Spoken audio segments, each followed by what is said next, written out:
Hi guys, this is lesson 5 of AC 1.2, which is interviewing techniques. So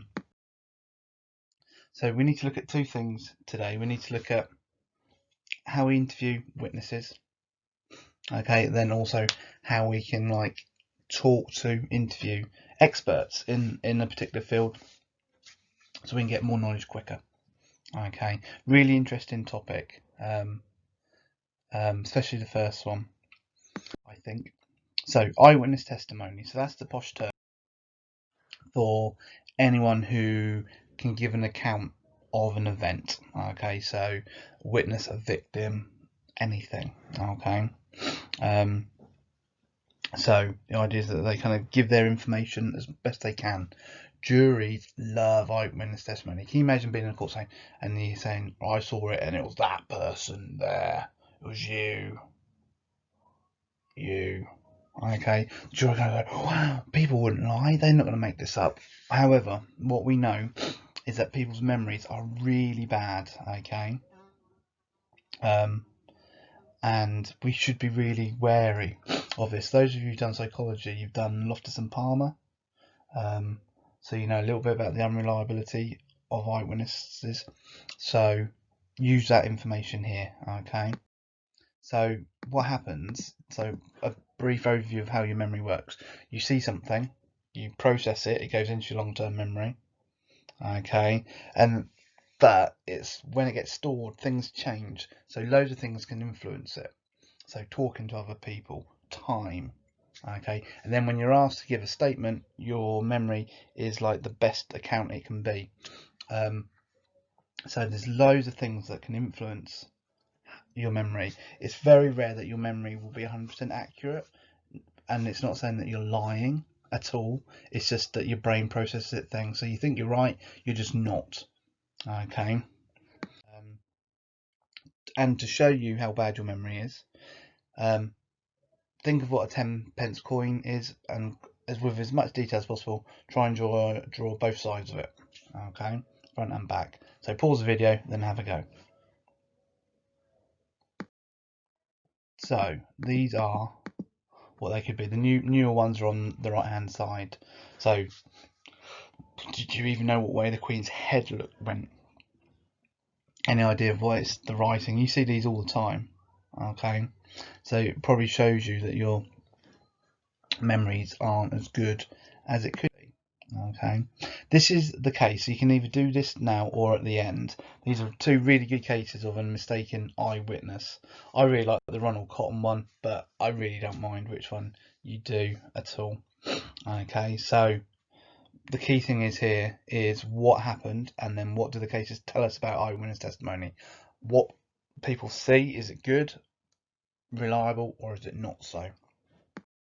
And this area has had so much research, and we know there's so many things that can influence your memory's reliability. So age, generally younger kids, very unreliable.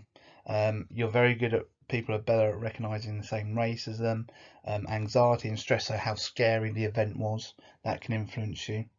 Okay,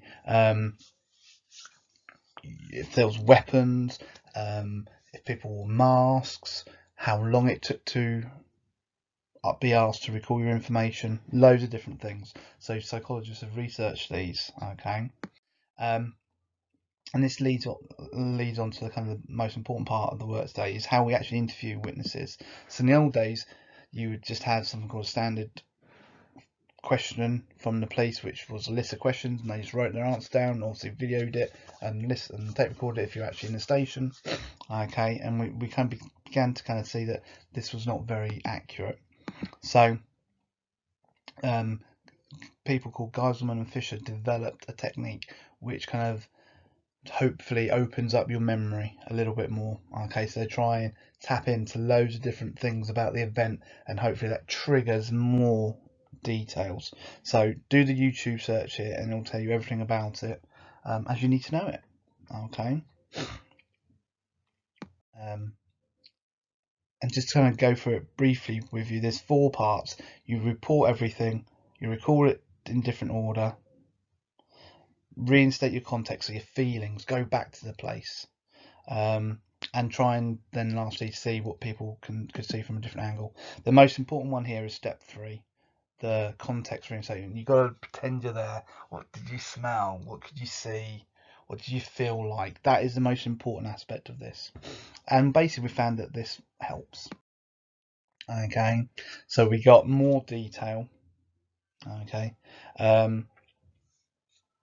and it's seen to be more appropriate for crime related interviews. Okay, because you want to be really thorough to help with your information gathering. Okay, however, yes, we've got more information, but is it useful information?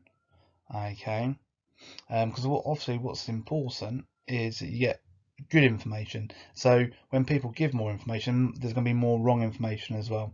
So that's an issue with it. However, you'd rather have the right information somewhere than not at all. This is really time consuming. This isn't just a tell me what you saw, describe the person. This is an in-depth thing, sitting down process. So that its usefulness is limited. It will only probably be used for rare cases. And as I kind of said, more modern research has kind of suggested that just that reinstating context is really important. So what do I want you to do? Go across the lines, standard stuff here. Okay, so what is eyewitness testimony? Why is it unreliable? Tell me about the case. Outline what standard interview is. You might need to do a bit more research on that. What the cognitive interview is, pros and cons of the cognitive interview, and then an overall conclusion of the effectiveness. Okay, so I wouldn't expect more than a page and a half, 2 sides here. Okay, then we've got expert witnesses. Okay, so experts are people who the police will send evidence to, and they kind of tell us things about what their area of expertise. It could be a memory person. Okay, it could be looking at insects on dead bodies. That's what entomology means. It could be looking at blood patterns. Okay, IT geeks who can track people.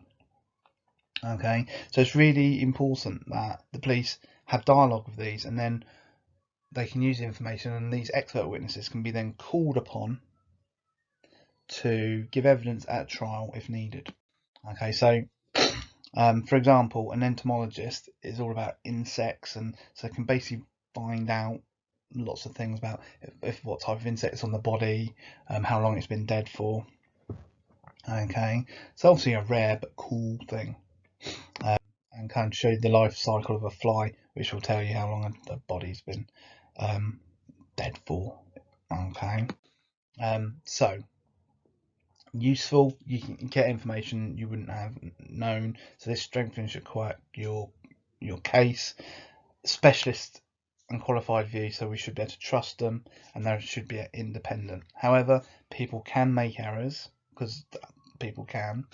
The people, if these experts are going to give evidence, they've got to be able to relate what they know to a jury. So they don't want to be sounding too geeky. They've got to bring it down to a level that everyone would understand. Okay, and when it comes down to it, it's still their opinion. Okay, but they should be unbiased enough to be able to qualify the degree of how strongly they feel in this. So I like this one better, actually. I might do this more. So what can experts do? Why is it useful? Why is it not useful? A case Sally Clark, you may have done this one before. Really useful. Okay, expert got it so wrong, and then make a judgment. So bit more to do. Okay, but stop you getting bored. Okay, I'm on Teams during the lesson. Yell. Okay, and remember this AC 1.2 is really important. Okay, we'll have an assessment at the last lesson of the week, so we need to get all up to date, and there's quite a lot to do this week. Keep good, guys, and hopefully I will see you soon.